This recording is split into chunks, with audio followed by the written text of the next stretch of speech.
Gynecomastia is generally enlargement of the male breast tissue, and it is commonly known as a main boobs. There are a lot of factors or myths or misbelief related to this condition. Hello, I am Dr. Vinod Pachade, plastic, reconstructive and cosmetic surgeon at PVR Aesthetica, Navi Mumbai. Today in this video, we are going to discuss 5 most common myths related to the condition called gynecomastia or main boobs. So the first and the foremost myth or a misbelief that the patient has is a gynecomastia is a very rare condition. So according to the recent literature, it is proven that a gynecomastia is very common and it is present in 35 to 67% of the patients or 67% of the male. Also, this is not a very specific age group. Gynecomastia occurs in 3 different age groups. One, it occurs during the neonatal period. Second, at the time of a puberty. And third, in the older age group, more than 40 to 45 years. Second myth that this in our society has is it occurs only in older patients. As I already clarified that a gynecomastia can occur at any age group. It is either related to the hormonal levels or it is related to some conditions, health conditions like a kidney, liver disease or any drug abuse or any other medical condition which causes alteration in the hormonal levels in the body. Third myth that in our society has is it is only related to the poor diet and obesity. Believe me, a gynecomastia is not related to the any kind of a diet, specific diet or obesity. It mainly occurs due to alteration in the hormone levels or alteration in the hormonal ratio that a patient has.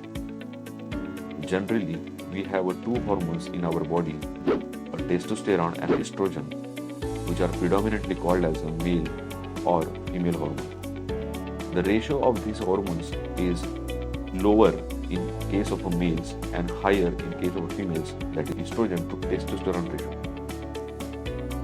The circulating hormone, which is a female hormone, if it is higher due to any condition or due to any drug, it can cause a gynecomastia. Fourth myth that the patient has is gynecomastia can go away on its own.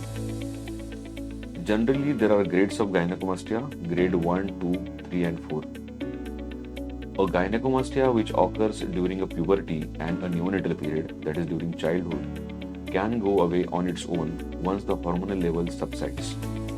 Like in a neonatal period, this gynecomastia is generally because of increased hormones into the neonate or a child which comes from the mother to his body.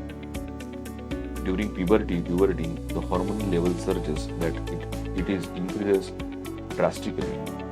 In this case, gynecomastia occurs, but once the puberty is settled and the hormonal levels goes down, the gynecomastia can go away. Therefore, for any treatment of a gynecomastia, we generally wait for 1 or 2 years after its presence or after its detection. But if it doesn't regress within 1 or 2 years, and after the correction of cause, it needs a treatment. Generally, grade 3 and grade 4 gynecomastia, they are resistant to treatment and we have to remove it surgically. The fifth myth that the patient has that the gynecomastia can get reversed with the diet and exercise. Gynecomastia has 2 components, one is the fat and other is the glandular tissue.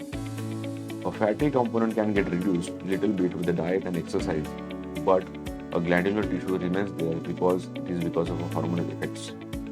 Even if the hormonal effect settles down after a puberty, the gland remains enlarged. So in such cases, we have to remove the gland surgically. So these are the 5 most common myths which are present in our society about gynecomastia.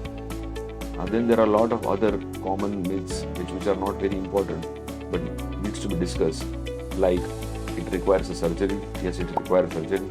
Second is it requires a lot of it involves a lot of scarring and rest. So gynecomastia is actually a daycare procedure, and it is a scarless procedure because the scars are hidden, and a patient has to stay in the hospital for one day, and they get discharged on the same day. Patient can go to the office on the third or fourth day and resume a normal activity and exercise within a span of 10 days. So today we have discussed a myth related to the gynecomastia. If you have any questions regarding to this, please add it to the comment box, and please don't forget to subscribe to our channel.